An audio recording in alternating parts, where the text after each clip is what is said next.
ஒரு பொண்ணு சொல்லுதுங்க, திமுக 2000 கொடுக்கணும், அது மக்கள் காசை கொடுக்குது. ஆனா தளபதி அப்படி கொடுக்க மாட்டாரு. அவர் தன் பணத்திலிருந்து 2000 ரூபாய் கொடுப்பாரு. அவர் விட்ட மேனிஃபெஸ்டோ பாத்தீங்களா? ரொம்ப இம்ப்ரெஸ் ஆயிட்டேனா. இது வரைக்கும் யாருமே எல்லாம் பாருங்க, நான் 8000 ரூபாய் கூப்பன் தரேன், நான் 10000 ரூபாய் தரேன் தான் சொன்னாங்க. அதெல்லாம் அந்த சீனே கிடையாது. விஜய் கூட 2500 ரூபாய் நான் கொடுக்குறேன் உங்களுக்கு உதவிக்காக அப்படின்னு. ஆமா, நீங்க தப்பா பேசுறீங்க. ஆனா அவர் என்ன தெரியுமா சொல்றாரு? மக்கள் பணத்துல இருந்து கொடுப்பேன்னு சொல்லல, ஏன் பணம், நான் ஏன் பணத்தை தரேன், மக்கள் பணம் எனக்கு தேவையே கிடையாதுன்றாரு அவரு.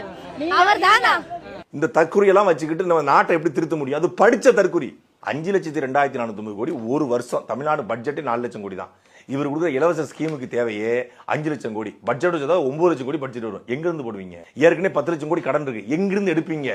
இந்த கேள்வியை ஒரு தம்பி தாவேக்கோட தலைவர் விஜய் அவருக்கே எழுதி அனுப்பிச்சிருக்காரு. பதிலே இல்லை. ஆதாரப்பூர்வமா பேசக்கூடிய நிறைய தம்பிகளும் இருக்காங்க. இப்படி தற்குறித்தனமாக விஜய் என்ன 2000 ரூபாய் தருவாரு. 2000 ரூபாய் தரணும்னா அவர்கிட்ட வருஷத்துக்கு கிட்டத்தட்ட 3,45,000 கோடி. விஜயோட சொத்து மதிப்பே 800 கோடி தான். 3,45,000 கோடியை 5 வருஷத்துக்கு எங்கிருந்து எடுப்பீங்க? இது கூட தெரியாத தற்குறி யாருக்கு ஓட்டு போட்டான்னு?